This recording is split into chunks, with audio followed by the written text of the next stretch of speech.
Hello students, जो next point है RTI act जो हमारा चला हुआ था उसके अंदर वो है प्रोसीजर क्या रहेगा इंफॉर्मेशन कलेक्ट जो हमें करनी है आरटीआई के थ्रू, तो उसका प्रोसीजर क्या होगा। सूचना का अधिकार अधिनियम 2005 के अंतर्गत सूचना प्राप्त करने की जो प्रक्रिया होगी उसका प्रोसीजर में हमें कौन कौन से पॉइंट्स हैं वो रेडी करने होंगे। फर्स्ट है सूचना प्राप्त करने के लिए अनुरोध करना, रिक्वेस्ट की जाएगी इन्फॉर्मेशन जो कलेक्ट हमें करनी है। कोई भी व्यक्ति इस अधिनियम के अंतर्गत सूचना प्राप्त करना चाहता है तो वो लिखित में या फिर किसी इलेक्ट्रॉनिक मीडियम के थ्रू क्या करेगा, जिस क्षेत्र में उसको ऐसी इन्फॉर्मेशन चाहिए, हिंदी या इंग्लिश में कोई भी लैंग्वेज हो या वहाँ की कोई राज्य भाषा हो, उसमें एक एप्लीकेशन देगा। एप्लीकेशन के साथ वो फ़ीस दी जाएगी और जो रजिस्टर्ड जो पोस्ट ऑफिस हैं उसके द्वारा या वो जो स्वयं है उसके द्वारा लोक सूचना अधिकारी है उसको अपनी एप्लीकेशन भेज दी जाएंगी।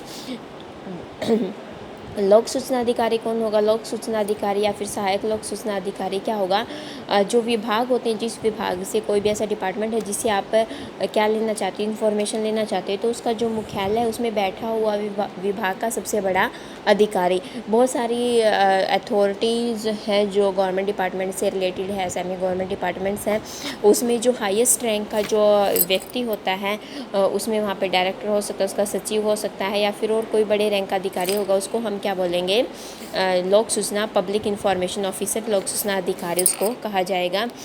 तो ये जो प्रत्येक विभाग का जो कार्यालय का जो मुख्य अधिकारी होता है उसको सरकार द्वारा क्या किया जाता है, उसको ये अथॉरिटी दी जाती है, मनोनीत किया जाता है लोक सूचना अधिकारी, जिसको हम बोलेंगे जिस प्रकार की सूचना की आवश्यकता हो उसका आवेदन में स्पष्ट रूप से उसकी डिस्क्रिप्शन दी जाएगी।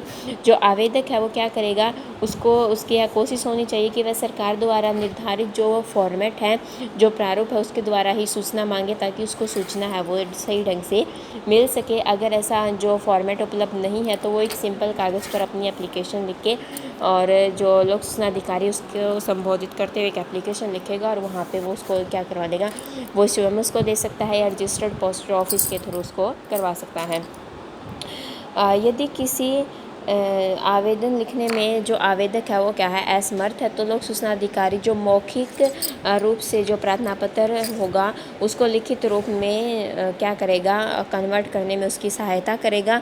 तो हो सकता है कि जो आवेदक है वो एबल नहीं है कि वो लिखित में अपनी एप्लीकेशन लगा सके, तो लोक सूचना अधिकारी का कर्तव्य है कि वो उसको लिखित में कन्वर्ट करने में उसकी क्या करे, हेल्प करे। नेक्स्ट है सूचना प्राप्ति हेतु फीस जमा करना। आवेदक को जो सूचना के लिए सेंटर है और जो स्टेट गवर्नमेंट है उनके द्वारा जो निर्धारित फ़ीस है वो जमा करानी पड़ेगी। अलग अलग राज्यों की अलग अलग फ़ीस होती है। सेंट्रल गवर्नमेंट के विभाग के लिए जो आवेदक शुल्क है जो यहाँ पे फ़ीस है वो 10 रुपये है। सूचना प्राप्त करने के लिए केंद्रीय सरकार विभागों द्वारा जो सूचना के प्रत्येक जो पृष्ठ होता है उसके लिए अगर आपको मतलब जितने भी पेज चाहिए उस पेज से रिलेटेड 2 रुपये भुगतान करने पड़ेंगे। अलग अलग राज्यों में है जो ये फ़ीस है वो क्या है, अलग अलग है। अगर आप किसी कोई भी डॉक्यूमेंट है उसकी ऑडिटिंग करवाना चाहते हो तो ऑडिटिंग भी करवा सकते हैं। ऑडिटिंग के लिए जो फर्स्ट 1 घंटे के लिए जो ऑडिटिंग हो रही है उसके लिए कोई शुल्क नहीं है, लेकिन इसके बाद जितना भी टाइम स्पेंड होगा उसके लिए पर हावर पे 5 रुपये देने पड़ेंगे। ऐसी स्थिति में जो सेंट्रल गवर्नमेंट के अनुसार है ये सिचुएशन, राज्यों के अलग अलग नियम हैं। आवेदन शुल्क है जो लोक सूचना अधिकारी या सहायक लोक सूचना अधिकारी के नाम पर जमा करवाया जाएगा। इसे कैश में, डिमांड ड्राफ्ट, बैंकर, भारतीय पोस्टल ऑर्डर, मनी ऑर्डर या ट्रेजरी चालान के रूप में जमा करवाया जा सकता है। जो गरीबी रेखा से नीचे हैं जो लोग जीवन यापन करते हैं, ऐसे लोग बिलो पॉवर्टी लाइन, तो उनको ऐसे आवेदक को निःशुल्क सूचना उपलब्ध कराई जाएगी, उनसे कोई फीस चार्ज नहीं की जाती। इससे नेक्स्ट है अनुरोध का बंटवारा। सूचना के लिए जो अनुरोध का बंटवारा करने के क्या क्या प्रावधान हैं, जो आवेदन है, आवेदन पत्र देने की जो डेट होगी उसके 30 दिन के अंदर ऐसी सूचना उपलब्ध कराई जाएगी। ऐसी सूचना के संबंध अगर किसी व्यक्ति की जीवन या स्वतंत्रता से रिलेटेड है तो 48 घंटे के अंदर ऐसी सूचना उपलब्ध करवाई जाती है। सूचना किसी तीसरे पक्ष से रिलेटेड है तो 40 दिन में दी जाएगी। यदि सूचना अनुसूची में दिए गए संगठन के ऊपर अगर कोई मानवाधिकार उल्लंघन से अगर कोई संबंधित है तो इसकी जो सूचना आयोग की मंजूरी लेनी पड़ेगी और फिर 45 दिन में दी जाएगी। किसी सूचना सूचना में साधारणतः उसी प्रारूप में उपलब्ध कराया जाएगा जिस प्रारूप में उस व्यक्ति ने उसको मांगा, जिस फॉर्मेट में डिमांड की गई है उसी में उसको क्या करवाया जाएगा, उपलब्ध करवाया जाएगा।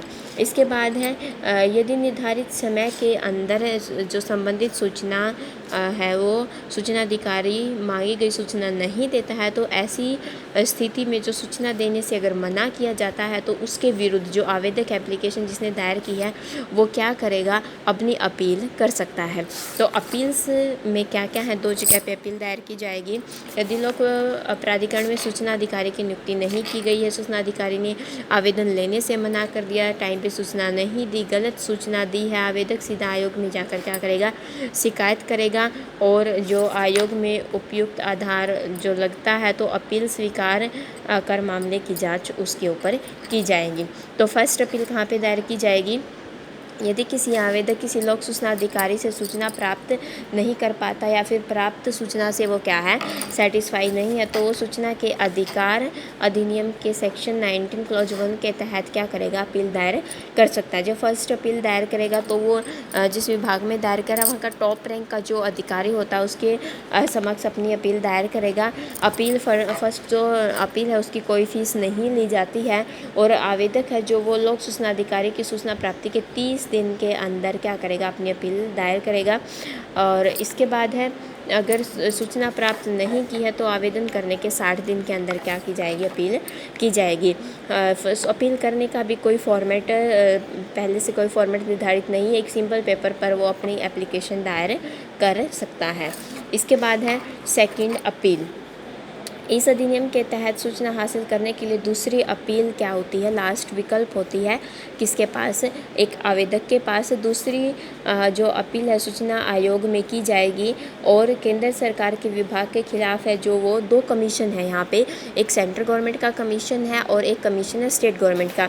अगर हमें अपील दायर करनी है कि हमें पहले जो RTI लगाई थी वो सेंट्रल गवर्नमेंट डिपार्टमेंट था और वहाँ से हमें इन्फॉर्मेशन नहीं मिली है या गलत इन्फॉर्मेशन मिली है, जो भी रीज़न है, अगर हम अपील दायर करेंगे सेंट्रल गवर्नमेंट के विभाग के खिलाफ अगर हम जा रहे हैं तो केंद्रीय सूचना आयोग में, अगर राज्य सरकार के विभाग के खिलाफ जा रहे हैं तो राज्य सूचना आयोग में करेंगे।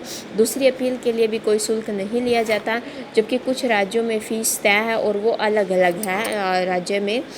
जो प्रथम अपील में अगर अपील का निपटारा न करने या उसके द्वारा दिए गए निर्णय के विरुद्ध अपील दूसरी अपील की जा सकती है। तो दूसरी अपील है, पहली अपील जब निरस्त हो जाती है उसके 90 दिन के अंदर अंदर ऐसी अपील दायर की जाएगी। दूसरी अपील का भी कोई ऐसा फॉर्मेट निर्धारित नहीं है और ना ही कोई फीस ली जाती है। और दूसरी अपील दायर जो की जाएगी केवल एक सामान्य कागज़ पर ही जो आवेदक है वो एप्लीकेशन क्या करेगा, दायर करेगा। अपील दायर करने से पहले जो आवेदक है उसके लिए ज़रूरी है कि वो अपील संबंधी जो नियम है उनको सावधानीपूर्वक पढ़ ले या दूसरी अपील का जो प्रार्थना पत्र है, नहीं तो क्या हो जाएगा, अस्वीकार कर दिया जाएगा। सेंट्रल गवर्नमेंट या फिर स्टेट गवर्नमेंट के अंडर में जो आयोग काम करते हैं, आयोग अपना निर्णय 90 दिन के अंदर दे देता है। मतलब जब अपील दायर की है तो वो क्या करेगा, 90 दिन के अंदर जो अपना निर्णय है वो दे देगा। जो आयोग का निर्णय है वो क्या रहेगा, बाध्यकारी होगा, लेकिन जो आयोग के निर्णय के विरुद्ध है, संविधान के सेक्शन 32 में लिखा हुआ है कि वो आवेदक सर्वोच्च न्यायालय या फिर सेक्शन 230 के अंतर्गत उच्च न्यायालय में भी जाया जा सकता है। जो हमारे संविधान के सेक्शन है उसमें सेक्शन 32 है, उसके अंतर्गत सर्वोच्च न्यायालय और 223 223 में जाया जा सकता है। इसके बाद प्रोसीजर क्या रहेगा, procedure to be followed by the commission in the appeal. Appeal का निश्चय करने से पूर्व आयोग, जो अपील का निश्चय करने से आयोग है वो जब भी अपील के ऊपर वो क्या करता है, सुनवाई करता है, तो उससे क्या क्या चीज़ों को फॉलो किया जाएगा। उसके द्वारा जो संबंधित व्यक्ति हैं उन व्यक्तियों को उपस्थित होने के लिए नोटिस जारी करेगा, कोई समन जारी कर सकता है। अपील के समर्थन में कोई साक्ष्य लेगा, अगर कोई एविडेंस है ऐसा तो, और वो संबंधित व्यक्तियों से मौखिक या लिखित रूप में अगर कोई गवाही देना चाहता है या जो भी साक्ष्य हो सकता है उसको क्या करेगा, मौखिक या लिखित रूप में लिया जाएगा। शपथ पत्र जो ले जाएंगे उसके ऊपर उनका सिग्नेचर होंगे। दस्तावेज़ों को प्रकटीकरण का मतलब कि वहाँ पे दस्तावेज़ों को जमा करवाना, दिखाया जाना, उस टाइम पे उनके सामने प्रस्तुत करना आयोग के सामने, और उसकी ऑडिटिंग की मांग करेगा। किसी न्यायालय या कार्यालय के किसी कोई रिकॉर्ड है या फिर उसकी कॉपियों की मांग भी कर सकता है कि उसके किसी रिकॉर्ड की कॉपी अगर आयोग को चाहिए। अपील के तथ्यों पर जो विस्तार से उसके ऊपर चर्चा की जाएगी। लोक सूचना अधिकारी जिसने प्रथम अपील का निर्णय किया था उसको भी सुनवाई का मौका दिया जाएगा कि उस निर्णय से जो आवेदक है वो सेटिस्फाई नहीं है, तब उसने जाके आयोग में अपील की है, तो जो अपील उसने दायर की है, तो जिस व्यक्ति ने डिसीजन पहले दिया है, जिसके अगेंस्ट आवेदक गया है, उसको भी सुनवाई का उचित अवसर दिया जाएगा। तो ये कुछ पॉइंट्स जो रिलेटेड थे, प्रोसीजर क्या क्या फॉलो किया जाएगा जब आरटीआई के थ्रू किसी को क्या चाहिए, इंफॉर्मेशन चाहिए तो।